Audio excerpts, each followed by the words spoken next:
It's the business end of the BOOKER Border League. We're still waiting on Hawick and Jed Forest to battle it out for a place in the final when they contest their Pool B game on Boxing Day. But at Philiphaugh it was Selkirk v Melrose. Selkirk had beaten Peebles and Gala and needed a win against Melrose to progress.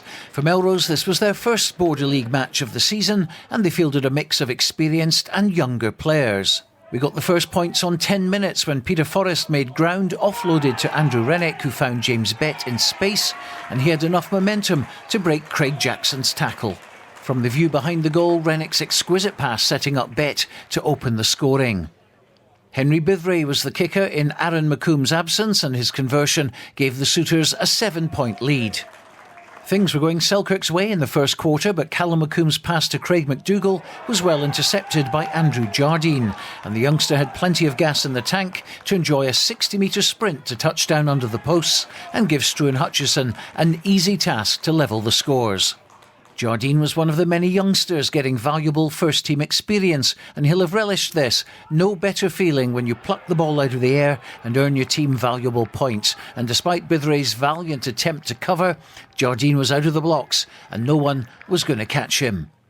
In every match these days, you just know at some point Melrose will win a line out near the opposition line and employ the driving maul. And in this game, it came in the 30th minute. They're experts at this, Ferguson joining up at the back, collecting the ball, and the pack literally walking over the try line for another converted try.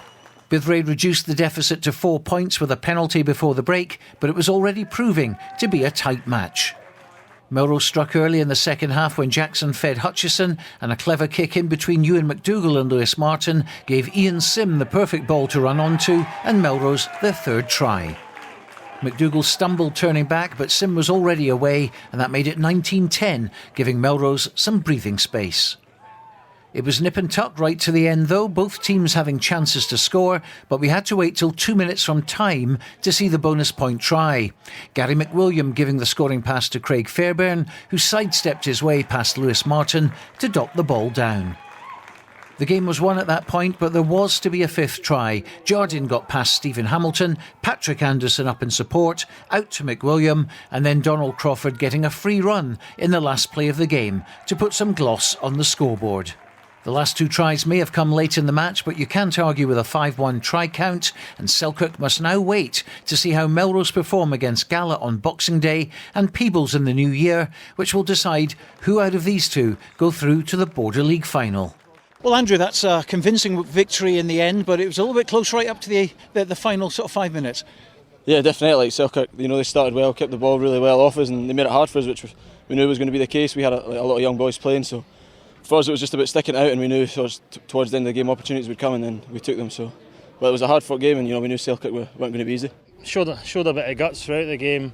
Saying to the boys there at the end when it was 19-10, going at the midway through that second half, I thought, we're in with a chance here, right up in their 5 metre line. If we could have nicked a score there, maybe we'd have went into the sort of final 20 where we still a chance. But they've got some quick outside backs, and when the game got a bit stretched, they managed to get a couple of tries. 3 very good second half tries.